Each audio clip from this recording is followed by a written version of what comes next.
রব্বুল আলামিন এই দুনিয়ার জমিনে বান্দা বান্দীদেরকে জানিয়ে দিলাম যে এই মানুষগুলো আমি আল্লাহর আহ্বানে সাড়া দিবে, আমি আল্লাহর ডাকে সাড়া দিবে, যে মানুষগুলো আমি আল্লাহর হুকুম আহকামগুলো দুনিয়ার জমিনে বাস্তবায়ন করার জন্য চেষ্টা করবে, আমি আল্লাহ রব্বুল আলামিন এই বান্দা বান্দীকে দুইটা রহমত দেব।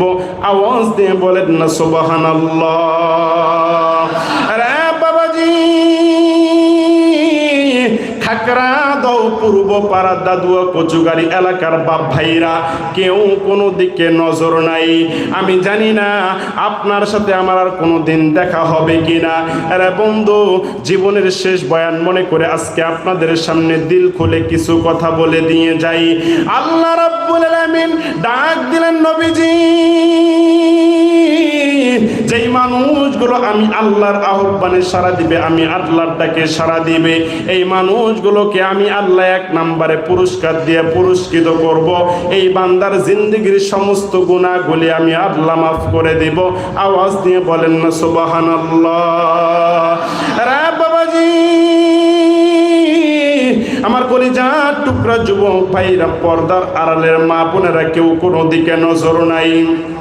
আল্লাহ রব্বুল আলামিন এক নম্বরে আমাদের জিন্দেগির গুনাহগুলো মাফ করে দিবে। বাজান রে, এই দুনিয়ার জমিনে আপনি আমি জিন্দেগিতে কত গুনাহ করলাম, আপনি আমি এই দুনিয়ার জমিনে জিন্দেগিতে কত বড় বড় গুনাহ করলাম, কত কবিরা গুনাহ করলাম, কত সগীরা গুনাহ করলাম, কত ইচ্ছায় অনিচ্ছায় কত গুনাহ করলাম, কতগুলো গুনাহ গোপনে প্রকাশ্যে জেনে না জেনে শিরকি বিদআতে কতগুলো গুনাহ করলাম। আমার আল্লাহ ডাক দিয়ে বললেন নবীজি, যেই মানুষগুলো আমি আল্লাহর আহ্বানে, আমি আল্লাহর ডাকে সাড়া দিয়ে আমি আল্লাহর পথে চলবে, আমি আল্লাহ এক নম্বরে তার জিন্দেগির সমস্ত গুনাহগুলি মাফ করে দেব। আওয়াজ দিয়ে বলেন না সুবহানাল্লাহ। আরে কলেজের টুকরা যুবক, এই গুনাহ নিয়ে যদি তুমি আমি কবরে যাই, ওই কবর কিন্তু তোমারে আমারে ভালো থাকতে দিবে না।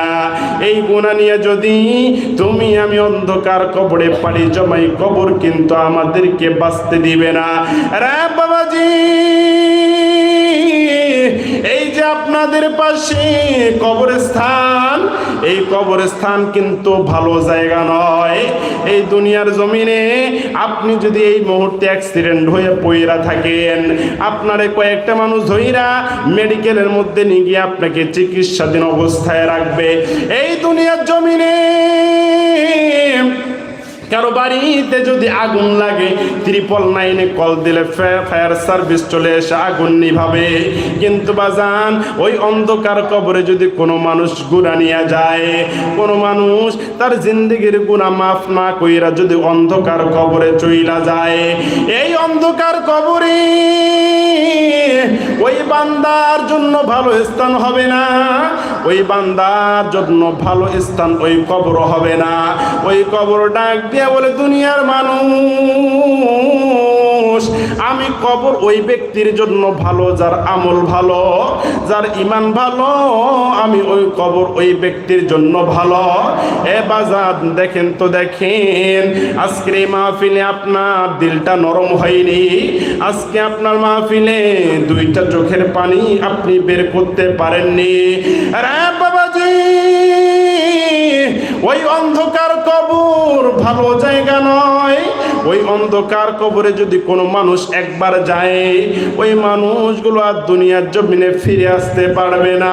আল্লাহর একজন ওলি, তার নাম হচ্ছে রশিদ আহমদ গঙ্গুহি রহমাতুল্লাহি আলাইহি।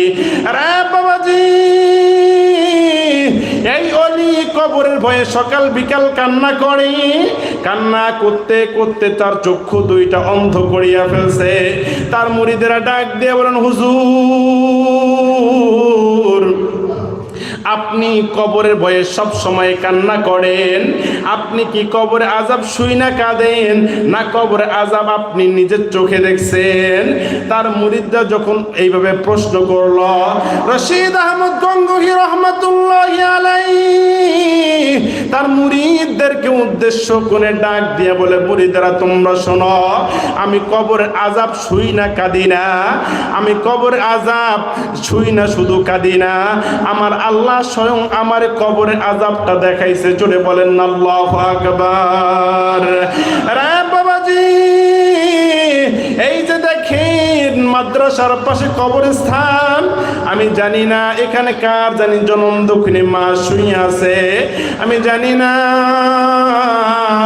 কার জানি কলেজের টুকরা বাবা শুয়ে আছে, আমি জানি না কার জানি সন্তান স্ত্রী এই কবরের মধ্যে শুয়ে আছে। আরে বাবাজি, এই কবরে যদি কোনো মানুষ একবার যায়, এই মানুষ আর কোনো দিন ফিরে আসবে না। আল্লাহ রব্বুল আলামিন ডাক দিয়ে বললেন, নবীজি এই জন্য সমগ্র মানুষগুলোকে আপনি জানিয়ে দেন যে এই মানুষগুলো আমি আল্লাহর আহ্বানে সাড়া দিবে, এই মানুষগুলো অন্ধকার কবরে যাওয়ার আগে আমি আল্লাহ তার জিন্দেগির গুনাহ মাফ করব। আর যদি জিন্দেগির গুনাহ মাফ না কইরা অন্ধকার কবরে যান, ওই অন্ধকার কবর কিন্তু আপনার ঠিক মতো থাকতে দিবে না। আল্লাহর ওলি রশিদ আহমদ গঙ্গোহী রহমাতুল্লাহি আলাইহি তার মুরিদদের ডাক দিয়ে বলে, মুরিদেরা শোনো, আমি একদিন একটা সফরে যাইতেছিলাম, যাইতে যাইতে হঠাৎ করে আমার সামনে একটা আমি কবর দেখতে পাইলাম। আমি এই কবরের সামনে দাঁড়াইয়া আমি একটা সূরা তেলাওয়াত করলাম, করার পরে যখন আমি দুইটা হাত আমার রবের দরবারে বাড়াইয়া দিব, এমন সময় আমি দেখি অন্ধকার কবর থেকে একটা গরম বাতাস আমার শরীরের মধ্যে লাগলো। লাগার পরে আমার শরীরের পশমগুলো ভাঁজ হইয়া গেল, আমার শরীরের পশমগুলো কেন জানি মুছরাইয়া গেল। আমার খুব কষ্ট হইল। আমি আমার রবকে সঙ্গে সঙ্গে ডেকে ডেকে বললাম, ও মালিক, আমি জানি না এই কবরের মুদ্দারটা কেমন আছে, তবে আমি আপনার বান্দা, ও আল্লাহ, আমি দেখতে চাই এই কবরের মুদ্দারটা কবরের মধ্যে কেমন আছে, আপনি আমার একটু দেখার ব্যবস্থা করে দেন। ও আমার মুরিদেরা তোমরা শুনো, যখনই আমি আমার আল্লাহর কাছে এই দোয়াটা করলাম, আমার আল্লাহ আমার মারিফতি চক্ষু দুইটা খুলিয়া দিল। আমি আমার চক্ষু দিয়ে এই কবরের দিকে নজর করে তাকিয়ে দেখি ওই কবরের মুদ্দার শুইয়া আছে, ওই কবরের একটা বিষধর সাপ ওই মুদ্দারের হাতের মধ্যে কামড় দেয়, তার দাঁতগুলো দিয়ে কামড় দিয়ে হাতের মাংসগুলো ছিনিয়ে নিয়ে আসে, আবার পায়ের মধ্যে কামড় দেয়, আবার পায়ের মাংসগুলো খুলিয়ে নিয়ে আসে, আবার পেটের মধ্যে কামড় দেয়, পেটের নাড়িভুড়িগুলো বের করে নিয়ে আসে। শুধু তাই নয়, আমি একটু খালি নজর করে তাকিয়ে দেখলাম ওই মুর্দারে নাকের একটা ছিদ্র দিয়ে একটা সাপ ডুইগা তার মাথার মগজগুলো ছিন্ন বিচ্ছিন্ন কইরা আর একটা নাকের গর্ত দিয়ে বের হয়ে আসে। এই মুর্দার শুধু চিৎকার দিয়ে আল্লাহরে বলে, আল্লাহ বাঁচাও, ও মালিক আমার একবার দুনিয়ার জমিনে ফিরাইয়া দাও, আমি আর দুনিয়ার জমিনে নামাজ বাদ দিব না, রোজা বাদ দিব না, আমি আর দুনিয়ার জমিনে কোরআন তেলাওয়াত ভুলবো না। এইভাবে ওই মুদ্দার চিৎকার দিয়ে শুধু বাঁচাও বাঁচাও করে ডাক দেয়, কিন্তু ওই মুদ্দার আযাব কিন্তু বন্ধ হয় না। ও আমার মুরিদেরা তোমরা শুনো, ওই কবরের মুদ্দাররা শুধু ডাক দিয়া বলে, এই দুনিয়ার মধ্যে কি আমার কোনো ছেলে সন্তান নাই, আমার কোনো মেয়ে সন্তান নাই যে একটু আমার জন্য নামাজ পড়ে কোরআন তেলাওয়াত করে দোয়া করবে? এইভাবে শুধু ওই মুদ্দারটা কেন্দে কেন্দে ডাক দিয়া বলে, ও আমার মুরিদেরা তোমরা শুনো শোনো, দুনিয়ার জমিনে তোমাদের মা বাবা মারা গেলে তোমরা তোমাদের মা বাবার জন্য দোয়া কইর। রে বাবাজি, আমি জানি না খাকড়াদহ দাদুয়া কচুগাড়ি এলাকার বাপ ভাইরা কার জানি জনম দুঃখিনী মা অন্ধকার কবরের মধ্যে শুইয়া আছে, কার জানি বাবা অন্ধকার কবরের মধ্যে শুইয়া আছে। খবরদার মা বাবার জন্য দোয়া না কইরাই মাহফিল থেকে বাড়ি যাবি না। আমার বন্ধু ওই অন্ধকার কবর কিন্তু ভালো জায়গা নয়। 6 দিনের মাথায় আপনার আমার হাতের নখগুলো খুলিয়া যাবে, 9 দিনের মাথায় আপনার আমার মাথার চুলগুলো পচিয়া যাইবে। আরে বন্ধু, কবরের মধ্যে সাদা সাদা পোকাগুলি আপনার আমার পেটের মধ্যে বাসা বাঁধবে, আপনার আমার কলিজা ফেফসা নাড়িগুলিগুলো টুকরে টুকরে খেয়ে ফেলবে। এই জন্য বাজার, এই দুনিয়া জমিনে থাকবেন যতদিন ইবাদত করতে হবে একজনের, বলেন তো তিনি কে? আরো জোরে জোরে বলেন তিনি কে? কিন্তু আজকে আমাদের সমাজে অনেক মুরব্বীরা আছে, 50-60 বছর হয়ে গিয়েছে, এখনো নামাজ পড়তে পারে না। কথা বলেন ঠিক কিনা? এখনো নামাজ পড়ে না। আজকে আমাদের সমাজে নামাজ হচ্ছে 5 প্রকার। জোরে বলেন কয় প্রকার? আরো জোরে বলেন কয় প্রকার? এক প্রকার নামাজ হচ্ছে শুকুর আলী, যারা শুধু শুক্রবার নামাজ পড়ে। আরেক প্রকার নামাজই আছে সবে কদর আলী, দেখবেন সবে কদর রাত্রিতে নামাজ পড়ে, বাকি সারা বছর আর কোনো নামাজের খোঁজ খবর নাই। জোরে বলেন কথা ঠিক কিনা?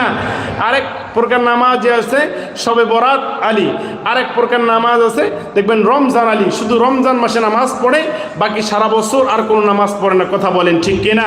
এই যে সামনে রমজান আসতে অনেক মানুষ দেখবেন একে রমজান থেকে নামাজ শুরু করবে, আবার ঈদের আগের দিন নামাজ শেষ, বাকি সারা বছর আর নামাজ পড়বে না। কথা বলেন ঠিক কিনা?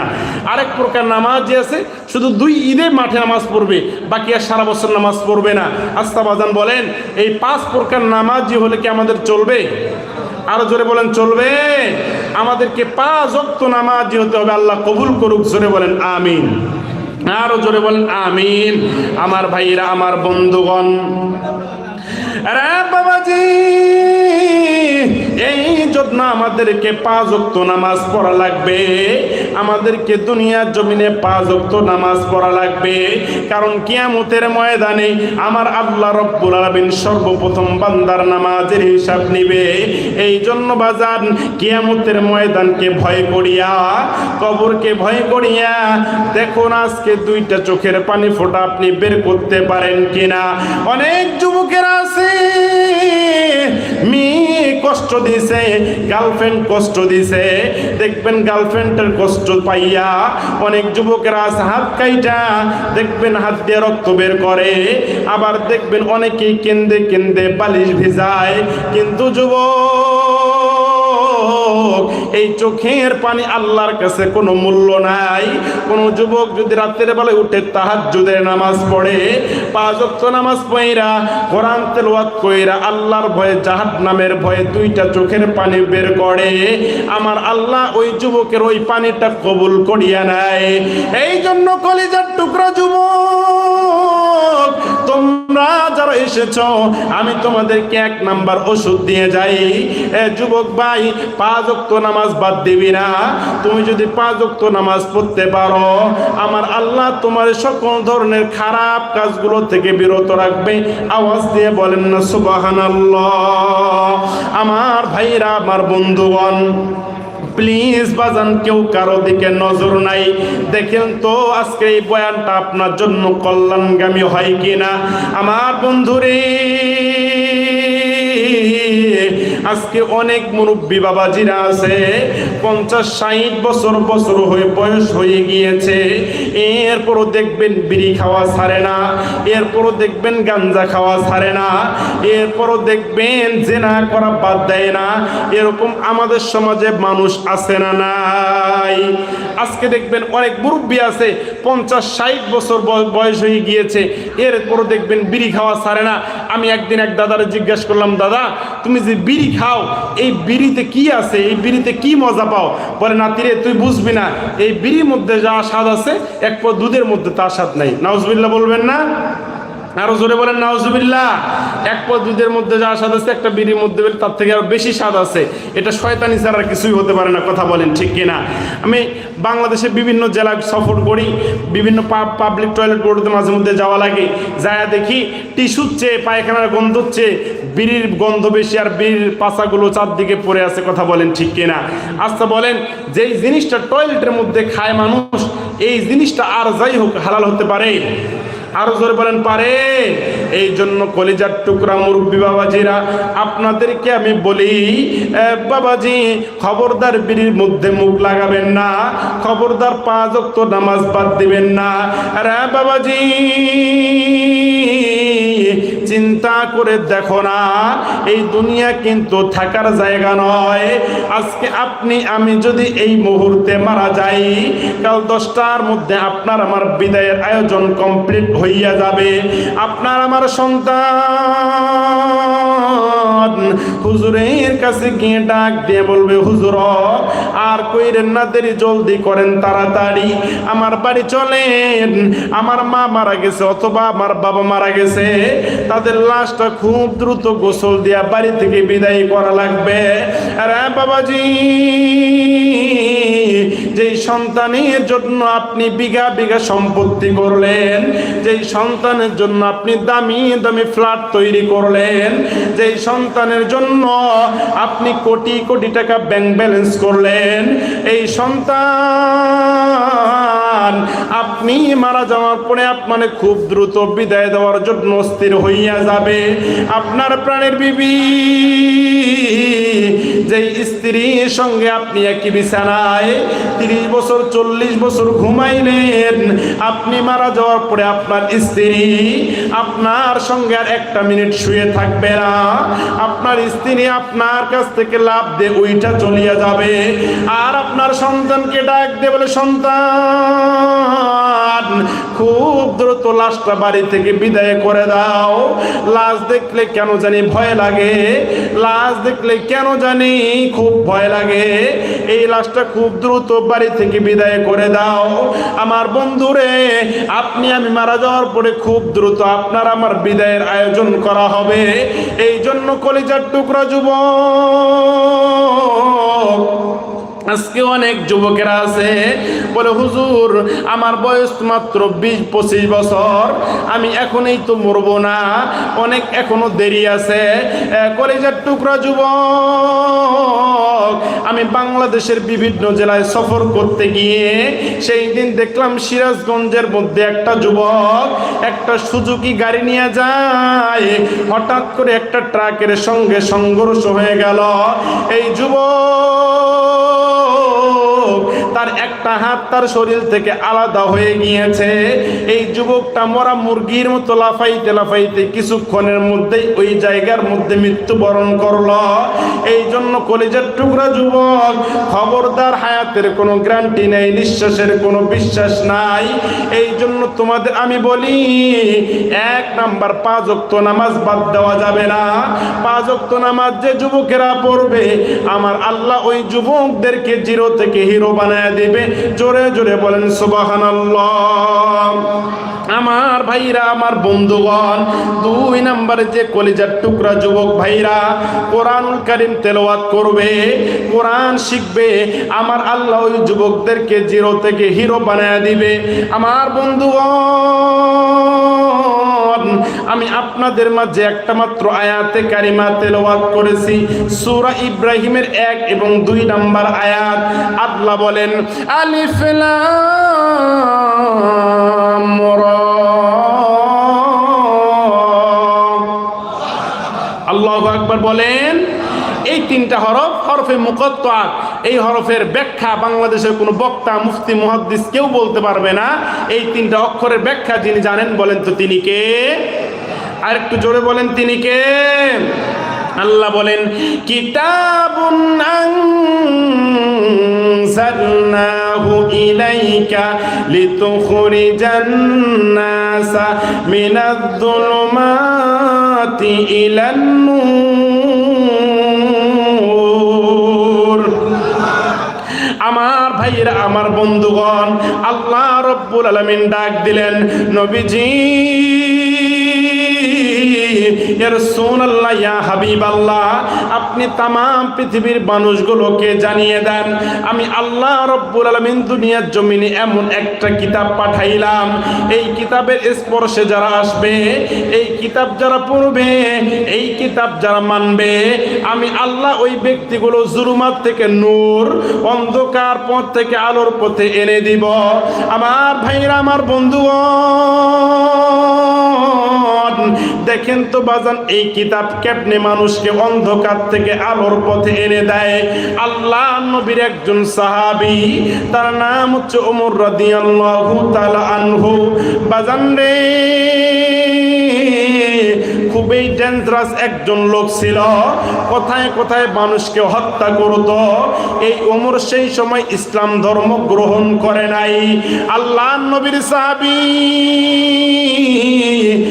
আমিরুল মুমিনিন খলিফাতুল মুসলিমিন হযরত ওমর রাদিয়াল্লাহু তাআলা আনহু এখনো ইসলাম ধর্ম গ্রহণ করে নাই।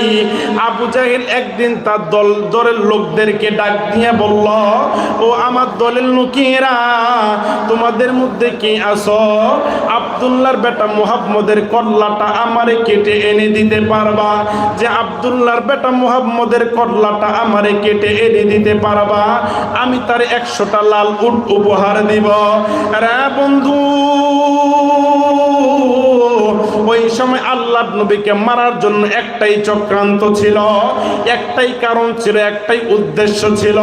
ওরা মনে মনে চিন্তা করে, আব্দুল্লাহর বেটা মুহাম্মদ যেই তাহলে ইসলামের দাওয়াত দেয়, এইভাবে যদি ইসলামের দাওয়াত দিতেই থাকে, আমাদের বাপ দাদার ধর্ম থেকে লোকগুলো বের হয়ে ইসলাম ধর্মে চলে যাবে, আমাদের দলের লোক কমে যাবে, আমরা এই মুহাম্মদকে আর বেঁচে রাখতে পারবো না, আমরা এই মুহাম্মদকে দ্রুত হত্যা করব, আমরা এই মুহাম্মদকে দ্রুত দুনিয়ার জমিন থেকে বিদায় করে দিব।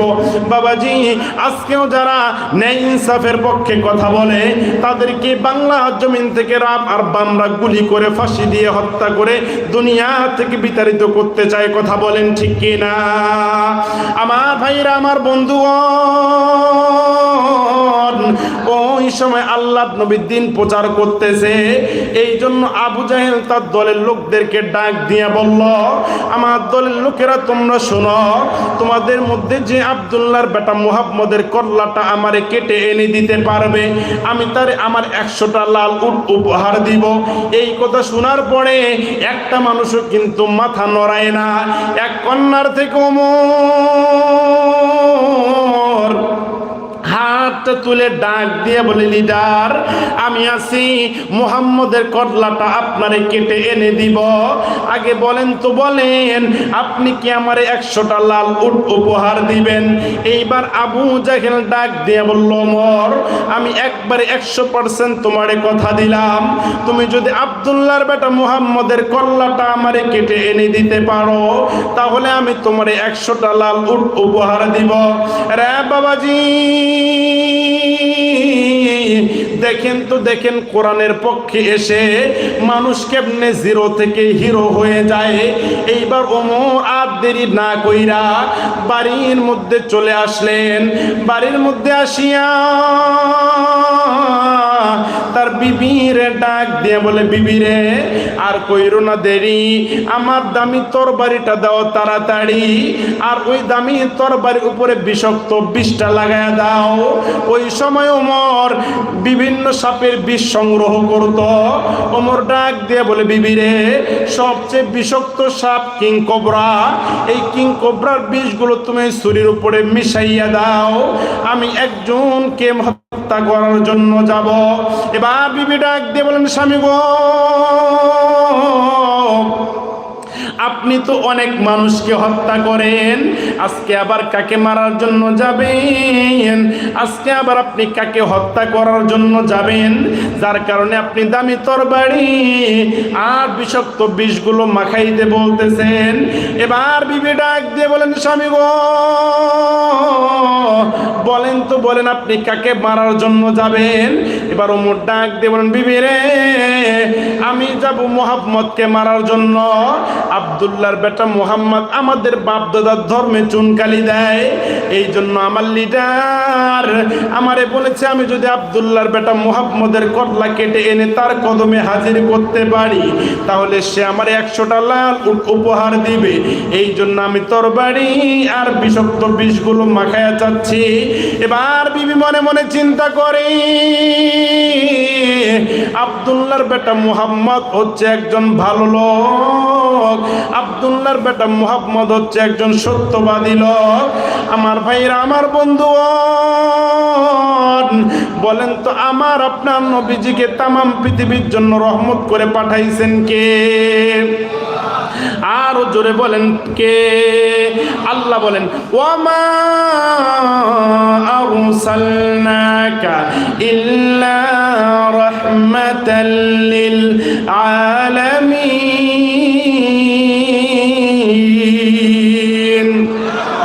The prophet most successful personalities of the world, গোটা বিশ্ববাসীর জন্য আমার আল্লাহ রব্বুল আলামিন নবীজিকে রহমত করে পাঠাইছেন। আমার ভাইরা, আমার বন্ধুরে, এই নবীকে যারা ফলো করবে, এই নবীর আদর্শ যারা ফলো করবে, আমার আল্লাহ ওই যুবকদেরকে জিরো থেকে হিরো বানায় দিবে। আওয়াজ দিয়ে বলেন না সুবহানাল্লাহ। আরো জোরে বলেন সুবহানাল্লাহ। নবী আমার মদিনারি বুলবুল, আমার আল্লাহ প্রেম করিয়া নামটি দিলেন হাবিবে রাসূল। মারহাবা বলেন। নবী আমার মদিনারি বুলবুল, আমার আল্লাহ ভালোবেসে নামটি দিলেন হাবিবে রাসূল। আরে সেই নবীকে না মানিলে, সেই নবীকে না বুঝিলে থাকবে না ঈমান। উম্মত বিনে কে বুঝিবে আমার দয়াল নবীর শান। মারহাবা বলেন। ভাই মাইকটা টানতেছে, একটু মাইকটা ক্লিয়ার করে দাও। রহমাতুল লিল আলামিন নবী, রহমাতুল লিল আলামিন নবী, কোরআনে প্রমাণ। উম্মত বিনে কে বুঝিবে আমার দয়াল নবীর শান। হায় হায় আশিক বিনে কে বুঝিবে আমার দয়াল নবীর শান। জোরে বলেন না মারহাবা। আমার ভাইরা, আমার বন্ধুগণ, প্লিজ কেউ কোনো দিকে নজর নাই। এইবার এই কথা শোনার পরে ওমরের বিবি ডাক দিয়ে বলেন, স্বামী গো, এই মুহাম্মদ তো খুব ভালো লোক, এই মুহাম্মদ তো সত্যবাদী একজন লোক, আপনি কেন তারে মারার জন্য যাবেন? আপনি তারে মাইরেন না, এই আব্দুল্লাহর বেটা মুহাম্মদ খুবই ভালো লোক। এবার ওমর ডাক দিয়ে বলল, বিবি রে, আমি যদি মারি দুইটা উপকার, একটা হচ্ছে আমাদের বাপ দাদার ধর্মে আর কেউ চুনকালি লাগাবে না, 2 নাম্বার আমি 100টা লাল উট উপহার পাবো। না না, এই অফার আমি মিস করতে চাই না। এবার ওমর ডাক দিয়ে বলল, কাল সকালবেলা আমি আল্লাহ নবী আব্দুল্লাহর বেটা মুহাম্মদকে মারার জন্য যাব, আর আমাকে কেউ বাধা দিতে পারবে না। এবার যখন রাতে ওমর ঘুমাইছে, সকালবেলা উঠে যখন তরবারি নিয়ে আল্লাহর নবীকে মারার জন্য রওনা দিবেন, এমন সময় ওমর নজর করে তাকিয়ে দেখে বিছানার দিকে তার বিবি গুনগুনাইয়া কান্না করে। ওমর ডাক দিয়ে বলেন, বিবি গো, কেন তুমি কান্না করো? তোমার কান্নার কারণটা আমারে একটু জানাইয়া দাও। এবার বিবি ডাক দিয়ে বলেন, স্বামী গো, আমি কেন কান্না করি জানেননি? আমি দেখতেছি আপনি তো আল্লাহর নবীকে মারার জন্য যাচ্ছেন, কিন্তু আমি রাতের বেলা একটা স্বপ্ন দেখেছি। এবার বিবি ডাক দিয়ে বললেন, স্বামী গো, আমি রাতের বেলা একটা স্বপ্ন দেখেছি। এবার ওমর ডাক দিয়ে বলেন, বিবি রে, তুমি কি এমন স্বপ্ন দেখলা আমার একটু জানাইয়া দাও। এবার বিবি ডাক দিয়ে বলেন, স্বামী গো, আমি রাতের বেলায় স্বপ্ন দেখলাম আপনি আল্লাহর নবীকে মারার জন্য যাইতেছেন, কিন্তু আপনি আল্লাহর নবীকে মারার জন্য গিয়ে আপনি আল্লাহর নবীর হাতে হাত রেখে কালেমা পড়ে মুসলমান হয়ে গিয়েছেন। জোরে জোরে বলেন সুবহানাল্লাহ। আমার ভাইরা, আমার বন্ধুগণ, এই কথা শোনার পরে ওমর ডাক দিয়ে বলেন, বিবি রে, কি তোরে এই স্বপ্ন দেখতে বলল? কেন এই স্বপ্ন দেখলি? না, আজকে আমার সকালটা খারাপ, আজকে আমি নবীকে মারার জন্য যাব না, আজকে আমি আব্দুল্লাহর বেটা মুহাম্মদ রে মারার জন্য যাব না, আমি আগামীকালকে আব্দুল্লাহর বেটা মুহাম্মদ রে মারার জন্য যাব। এবং যখন ওই দিন চলে গেল, তারপরের দিন ওমর যখন তরবারি নিয়ে আল্লাহর নবীরে মারার জন্য যাইতেছেন, যখন যাবেন, ঘর থেকে যখন তরবারি নিয়ে বের হইছেন, তার বাড়ির রাখাল গুনগুনাইয়া কান্না করে। এবার ওমর ডাক দিয়ে বলে, রাখাল, তুমি কেন কান্না করো? তোমার কান্নার কারণটা আমি একটু জানতে চাই। এবার রাখাল ডাক দিয়ে বলে, ওমর, আপনি কি জানেন আপনার বাড়ির উট আজ 2 দিন ধরে কোনো খাবারে মুখ দেয় না, 2 দিন ধরে কোনো পানিতে মুখ দেয় না। আমি যখন এই খাবার নিয়ে যাই, উট বারবার শুধু মুখটা ফিরায় নেয়। এবার ওমর ডাক দিয়ে বলে, রাখাল, খাবারটা আমার হাতে তুলাইয়া দাও, আমি আমার উটকে নিজেই গিয়ে খাওয়াবো। এবার ওমর যখন খাবারের ভাড়াটা নিয়া যখন উটের মুখের সামনে গেলেন, যখন উটকে খাইতে দেয়, উট বারবার শুধু মুখটা ফিরায় নেয়, উট বারবার শুধু মুখটা ফিরায় নেয়। ডান দিকে খাবার দেয়, উট বাম পাশে মুখ ফিরায় নেয়, বাম দিকে যখন খাবার দেয়, উট ডান পাশে মুখ ফিরায় নেয়। আর উটের চোখের নিচ দিয়ে পানি টপ টপ করে পড়তেছে। উট মনে মনে চিন্তা করে, আল্লাহ আমার জবানটা খুলিয়ে দেন, আমি পাগলা ওমরকে বলতে চাই যে ওমর আল্লাহর নবীকে মারার জন্য যাইতেছে। আমরা উট হয়ে আল্লাহর নবীরে চিনলাম, আর ওমর মানুষ হয়ে আল্লাহর নবীরে চিনল না। না, আমরা এই খুনি উটের খাবার মুখে নিব না। এইবার যখন ওমর বুঝতে পারলো উট আমার খাবার মুখে নিবে না, উট আমার খাবার খাইতেছে না, এবার ওমর ডাক দে বলে, উট শোনো শোনো শোনো, তুমি না খাইলে নাই, আমি যদি আব্দুল্লাহর বেটা মুহাম্মদের কল্লা কেটে এনে আমার লিডার আবু জাহেলের কদমে দিতে পারি, আমার লিডার তোমার থেকে আরো ভালো ভালো 100টা উট আমায় উপহার দিবে। আমি এই উট মিস করতে চাই না। এবার যখন ওমর বাড়ি থেকে যখন আল্লাহর নবীরে মারার জন্য রওনা দিলেন, যখন পথে যাইতে যাইতে যাইতে যাইতে হঠাৎ করে ওমরের এক বন্ধু ছিল, তার নাম নাইম। তার বন্ধু নাইমের সঙ্গে দেখা হয়ে গেল। তার বন্ধু নাইম ডাক দিয়ে বলেন, ওমর বন্ধু, তুমি এত রাগ হইয়া তরবারি নিয়ে কই যাও, আমার একটু বলো না। এবার ওমর ডাক দেবেন, ভাই ডাক দেবেন। এবার ওমর ডাক দেবেন, বন্ধু শোনো শোনো শোনো, আমি যাচ্ছি আব্দুল্লাহর বেটা মুহাম্মদ রে মারার জন্য। এবার বন্ধু নাইম ডাক দেবেন, ওমর কেন কেন তুমি মারার জন্য কেন যাইতেছো? বলে, আমার লিডার বলছে আমি যদি আব্দুল্লাহর বেটা মুহাম্মদের কল্লা কেটে এনে আমার লিডারের কদমে দিতে পারি, আমার লিডার আমার 100টা লাল উট উপহার দিবে, এই জন্য আমি তারে মারার জন্য যাইতেছি। এবার ওমর এই কথা বলার পরে এবার তার বন্ধু ডাক দেবেন, ওমর ঠিক আছে, তুমি আব্দুল্লাহর বেটা মুহাম্মদ রে মারার জন্য যাচ্ছ, আমার কোনো আপত্তি নাই, তবে আগে নিজের ঘর সামলাও। তুমি আগে দেখো তোমার বোন আর তোমার দুলাভাইয়ের বাড়ির দিকে যাও। আমি দেখলাম তোমার আপন বোন আর তোমার দুলাভাই আল্লাহর নবী হাতে হাত রাইখা কালেমা পইরা মুসলমান হইয়া বাড়ির মধ্যে কোরআন তেলাওয়াত করে। জোরে বলেন আল্লাহু আকবার। আমার ভাইরা, আমার বন্ধুগণ, এই কথা শোনার পরে ওমরের মেজাজটা খারাপ হয়ে গেল। ওমর রাগ হয়ে গিয়েছে, ওমরের চুলগুলো খারাপ হয়ে গিয়েছে, ওমর প্রচন্ড লাল হয়ে গিয়েছে। ওমর ডাক দিয়ে বলে, বন্ধু তোমার কথা যদি সত্য হয়, আগে আমি আমার বোনের বাড়িতে যাব, আমার বোনের বিচার করব, তারপরে আমি মুহাম্মদকে মারার জন্য যাব। এবার ওমর যখন তার বাড়ির দিকে রওনা দিলেন, এই দিকে আল্লাহর নবী দোয়া করে, ও মালিক ঠিক, আপনি ইসলামের জন্য হয়তো আবু জাহেলকে কবুল করেন, না হলে আপনি ওমররে কবুল করেন। এই দুইটা লোকের মধ্যে একটা লোককে যদি আপনি ইসলামের জন্য কবুল করেন, তাহলে আমার ইসলামের দাওয়াতটা দেওয়ার সুবিধা হয়ে যাবে। এই দোয়াটা আমার আল্লাহ রাব্বুল আলামিন ওমরের জন্য কবুল করে নিয়েছেন। আরে বাবাজি, এইবার যখন ওমর রাদিয়াল্লাহু তাআলা আনহু হাঁটতে হাঁটতে তার বোনের বাড়ির দরজায় গিয়ে পৌঁছাইলেন, তার বোনের দরজায় গিয়ে ডাকতে বলে, বোন, ও বোন, ও বোন, দরজাটা খুলে দাও। এবার তার বোন যখন দরজাটা খুলে দিল, তার বোন নজর করে দেখে তার ভাই ওমর, তার মাথার চুলগুলো দাঁড়িয়ে গেছে, প্রচন্ড রাগ হয়ে আছে। এবার তার বোন ডাক দিয়ে বলে, ওমর ভাইরে, তুমি আমার বাড়ির মধ্যে কেন এসেছো?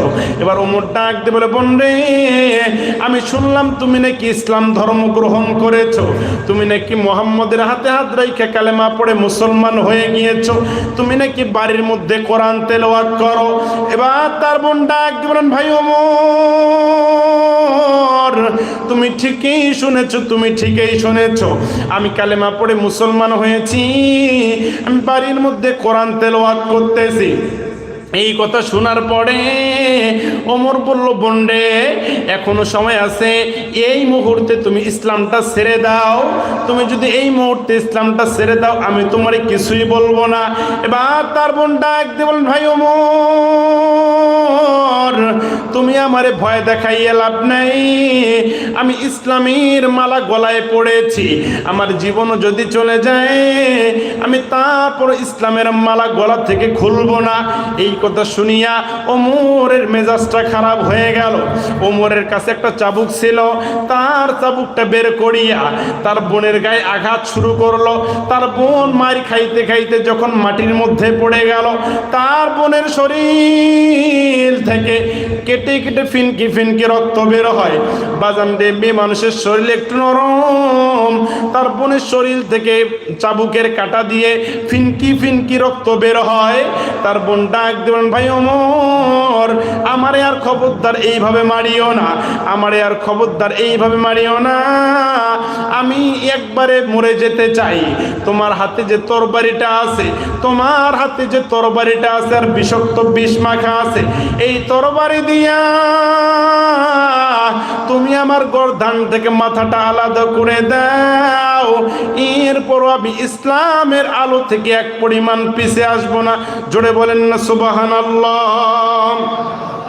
কালিমার মালা মোরা গলায় পড়েছি, বলেন কালিমার মালা মোরা, আসবে যত বাধা বিঘ্ন মাওলা মোরা মেনে নিয়েছি, কালিমার মালা মোরা গলায় পড়েছি। জোরে বলেন না মারহাবা। আমার ভাইরা, আমার বন্ধুগণ, দেখি তো ওই সময় ওমরের বোন কেমন ইসলাম প্রেমিক ছিলেন, তার ঈমান কতটা শক্ত ছিল। মারি খাওয়ার পরেও নিজের জীবন দিতে চায়, এরপর ইসলাম থেকে বের হতে চায় না। কিন্তু আজকে আমাদের সমাজের মা বোনেরা দেখবেন ইসলাম পাইয়া, কোরআন পাইয়া, এরপরও নামাজ পড়ে না, এরপরও ঠিক মতো পর্দা করতে চায় না। কথা বলেন ঠিক কিনা? আরো জোরে বলেন ঠিক কিনা? দেখবেন আগের মহিলারা কত সুন্দর করে পর্দা করতো। আমি আমার এক দাদাকে জিজ্ঞেস করলাম, দাদা আগের মহিলাগুলো কেমন করে পর্দা করতো? আমার দাদা আমার একটু দেখাই দিছিল, নাতিরে এইভাবে দিত, মুখ সব এইভাবে নিচ পাশে দেখতো।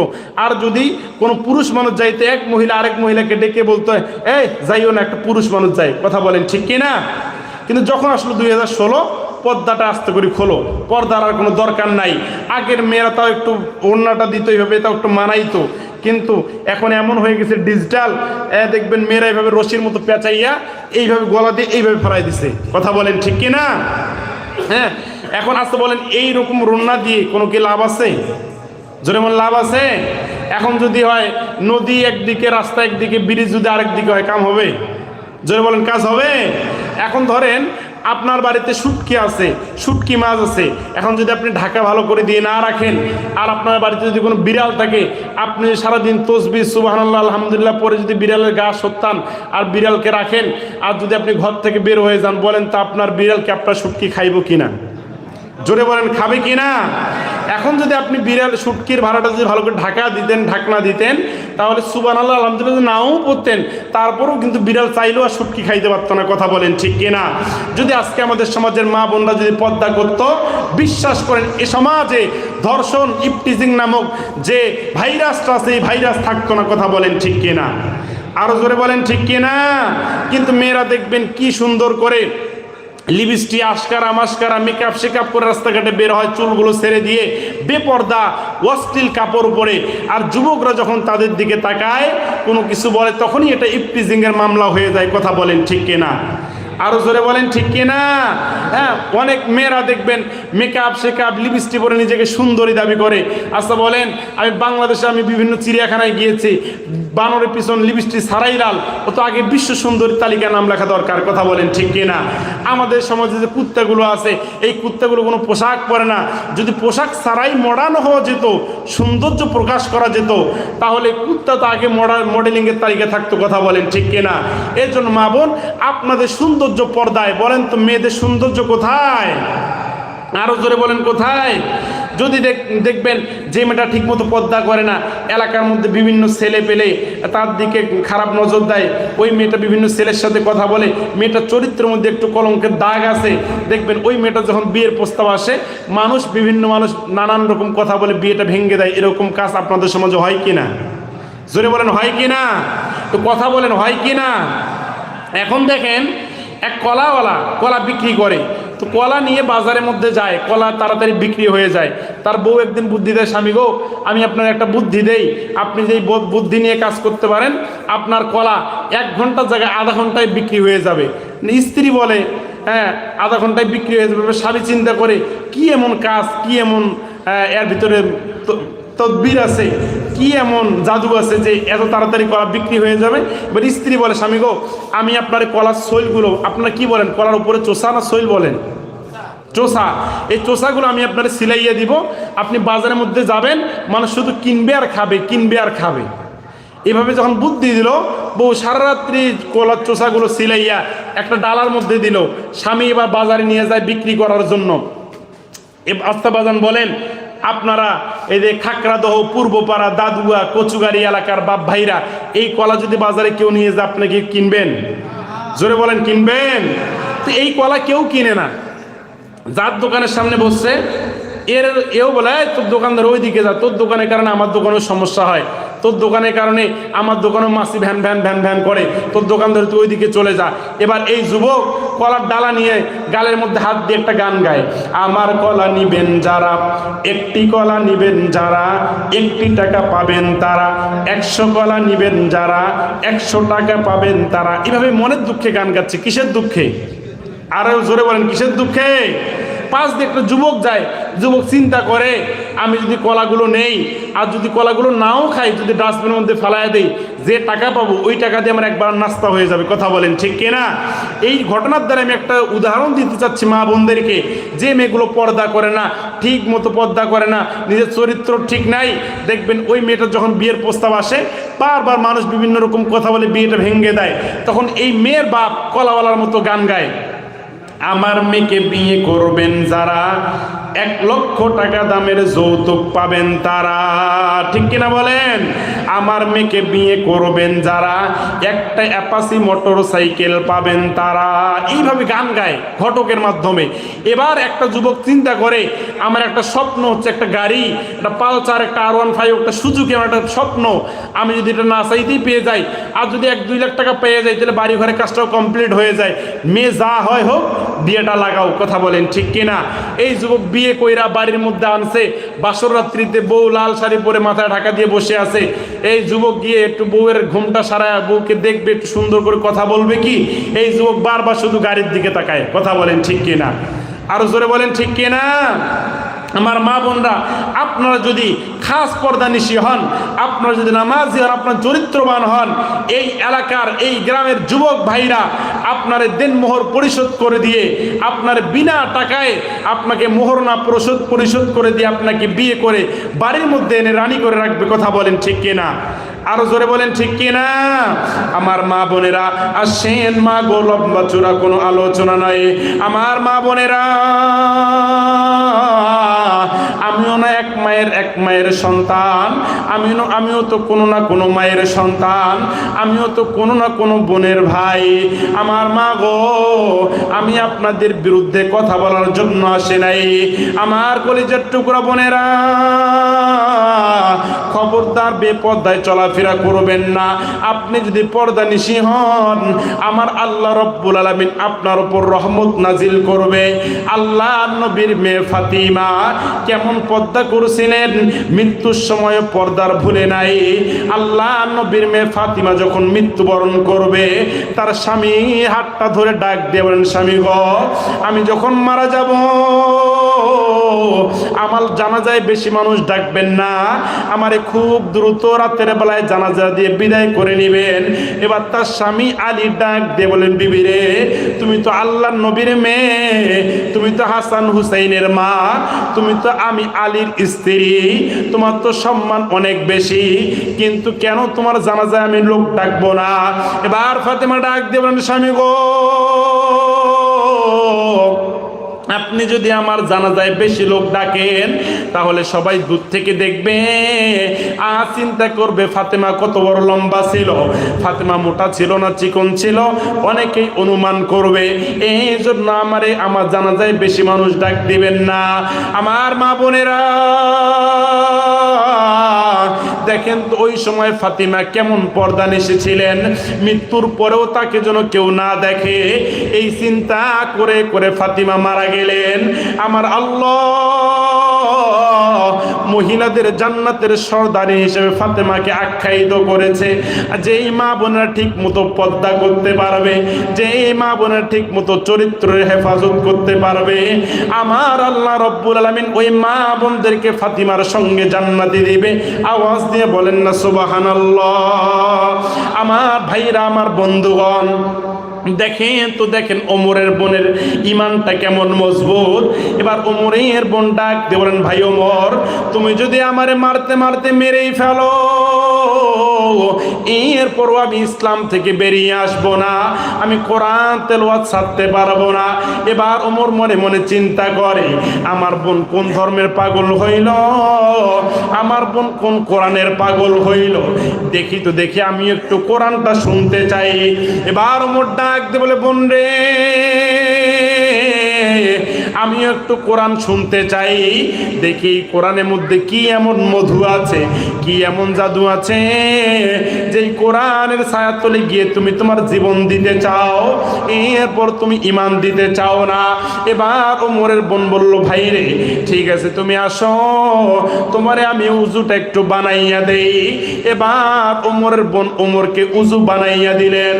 উজু বানাইয়া দেওয়ার পরে ওমরের সামনে রেখে তার বোন কোরআন তেলাওয়াত করে। তাহা মা আনজালনা আলাইকাল কুরআনা লিতাশকা।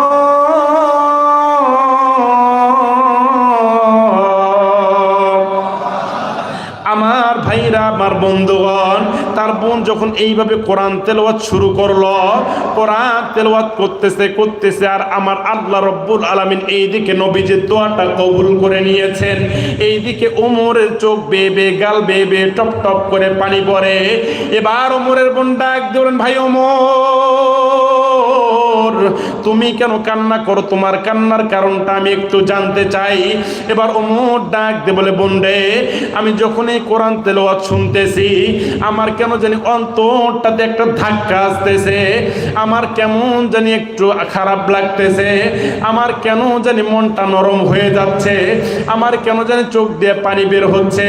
আমার বোন, শোনো শোনো শোনো, তোমাকে আর তেলাওয়াত করা লাগবে না, আমি এই মুহূর্তে আল্লাহর নবীর দরবারে যাইতে চাই। কিন্তু আমি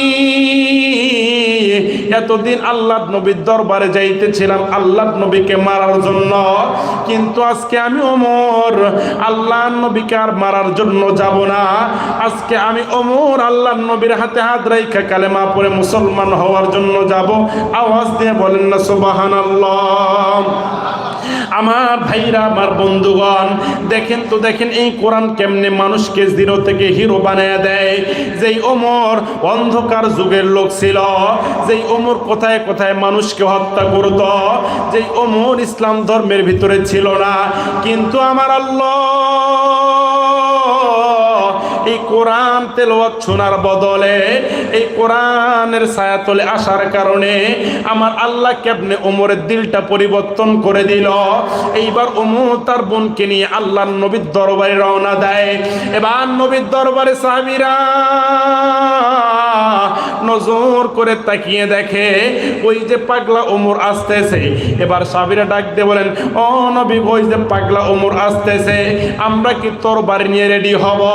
আল্লাহ নবী ডাক দিয়ে বলল, সাহাবীরা শোনো শোনো শোনো, না না, তোমাদের তরবারি নিতে হবে না। আজকে আমার আল্লাহ আমার কিছুক্ষণ আগে জিবরাইলের মাধ্যমে জানায়া দিয়েছে এই ওমর আজকে আমাকে মারার জন্য আসতেছে না। এই ওমর আজকে আমার হাতে হাতে হাত রেখে কালেমা পড়ে মুসলমান হওয়ার জন্য আসতেছে। এইবার ওমর যখন হাঁটি হাঁটি পা পা করে আল্লাহর নবীর দরবারে চলে আসলেন, ওমর ডাক দেবেন, নবী গো, এই যে আমার তরবারিটা আপনার কদমে আমি জমা দিলাম, আমি এতদিন আপনারে খারাপ ভাবতেছিলাম, ও নবী, আমার দিলটা পরিবর্তন হয়ে গিয়েছে, আমি আর এই ধর্মে থাকতে চাই না। ও নবীজি, আপনি এই মুহূর্তে কালেমা পড়ে মুসলমান বানায়া দেন। আমার নবী যখন কালেমা পড়ে মুসলমান বানায়া দিলেন, এবার ওমর ডাক দেবেন, নবী গো, আজ থেকে ইসলামের দাওয়াত কোনো লুকোচুরি ভাবে হবে না, আজ থেকে ইসলামের দাওয়াত কোনো গোপনে হবে না। আজ থেকে আমি ওমর আপনার কথা দিলাম, ইসলামের দাওয়াত হবে প্রকাশ্যে। যারা বাধা দিতে আসবে আমি ওমরের তরবারি দিয়ে তার কল্লা কাটা যাবে। জোরে জোরে বলেন আল্লাহু আকবার। তো কালেমা পড়েন লা ইলাহা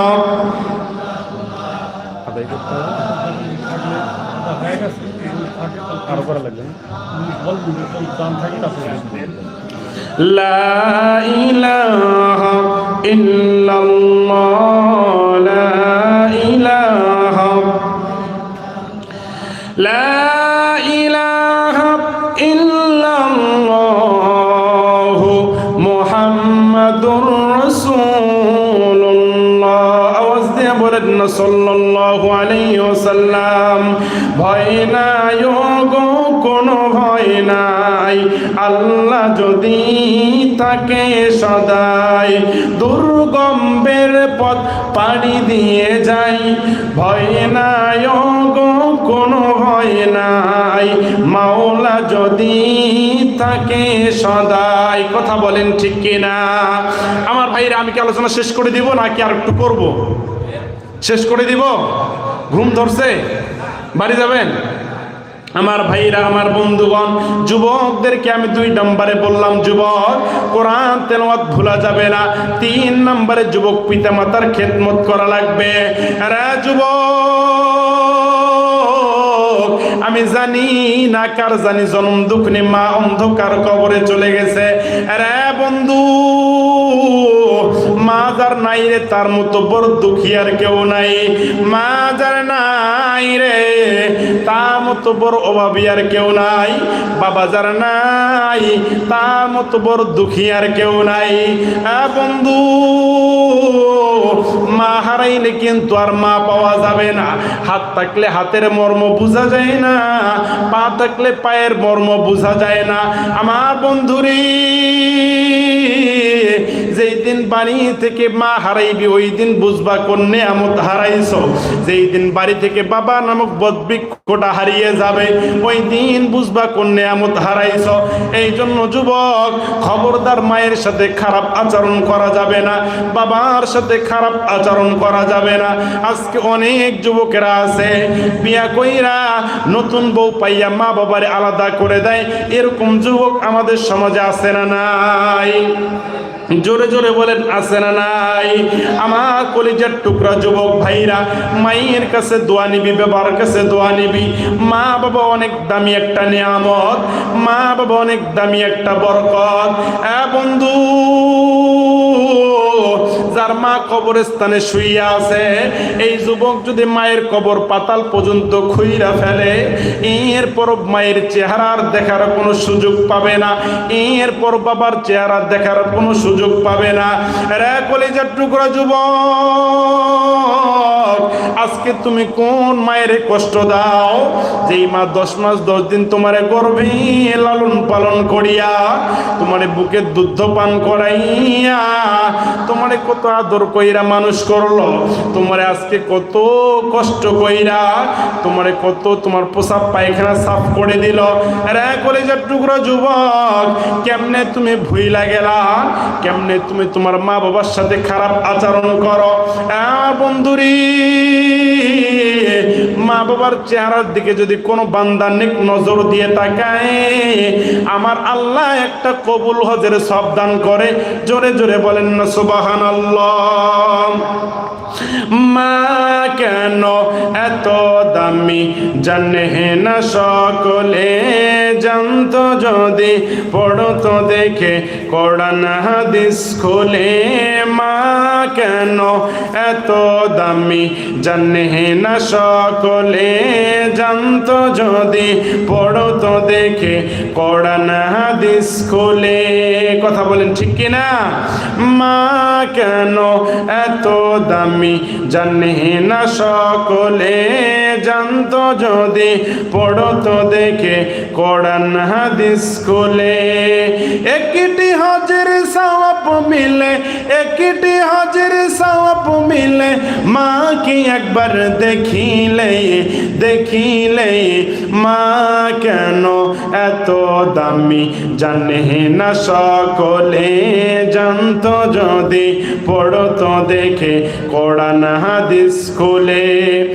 2 বছর পান করালো মাই বুকের দুধ, কোলে পিঠে নিয়ে মাগো দিলেন কত সুখ।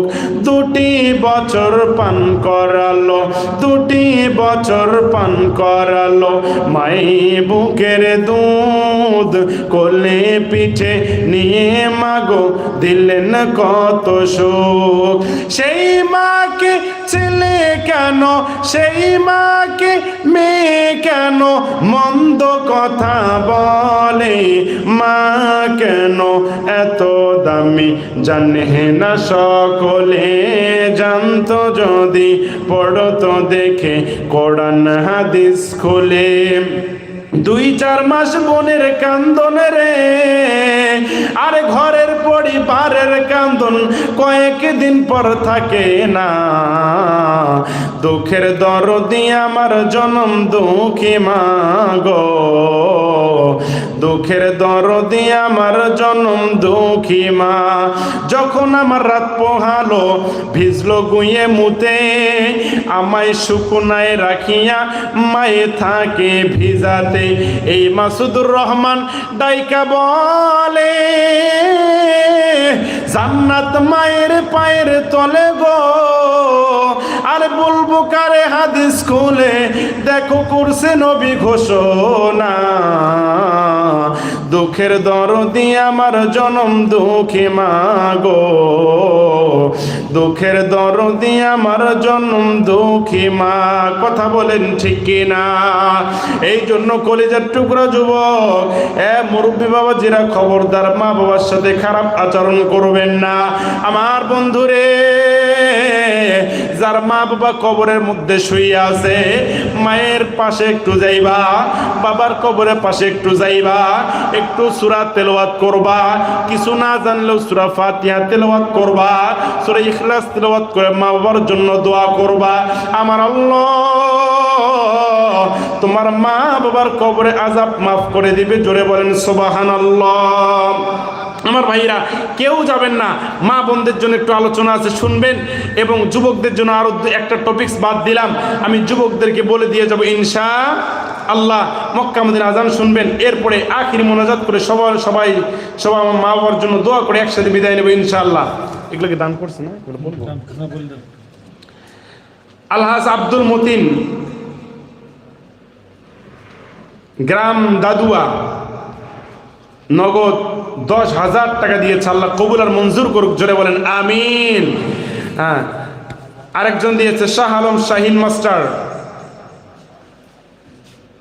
খাকড়াদহ, 1500 টাকা নগদ দিয়েছে, আল্লাহ কবুল করুক। রেজাউল করিম খাকড়াদহ 2000, আল্লাহ কবুল করুক। এস এম ইসহাক কচুগাড়ি 1500 টাকা দিয়েছে, আল্লাহ কবুল করুক। মধু সর্দার দাদুয়া ধান 40 কেজি আর নগদ 1000 টাকা, আল্লাহ কবুল করুক। রাবেয়া খাতুন কচুগাড়ি 1500 টাকা নগদ দিয়েছে, দোয়া চেয়েছে, আল্লাহ কবুল আর মঞ্জুর করুক। হাবিবর মোল্লা 3000 দিয়েছে দাদুয়া, 2000 বাকি, 1000 নগদ, না সরি 3000 নগদ, 2000 বাকি, মোটে 5000 দিয়েছে, আল্লাহ কবুল আর মঞ্জুর করুক, জোরে বলেন আমিন।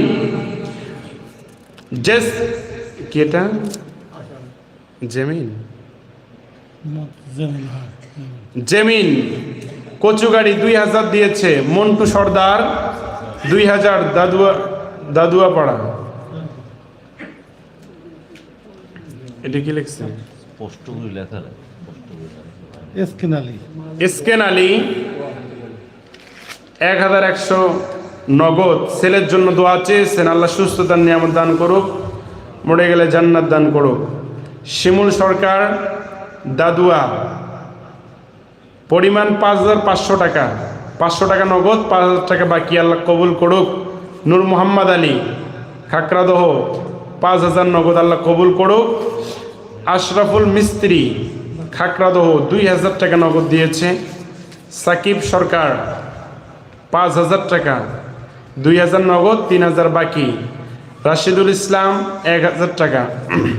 ইব্রাহিম হোসেন মাস্টার 3000 নগদ, আল্লাহ কবুল করুক, জোরে বলেন আমিন। তারেক বিজিবি দাদু, হ্যাঁ মা মারা গেছে, 3000 টাকা দান করেছে, আল্লাহ কবুল আর মঞ্জুর করুক, জোরে বলেন আমিন। দিও আল্লাহর দিও কাইরা নিও না, সোনার মদিনা না দেখাইয়া মরদ দিও না, ও মালিক।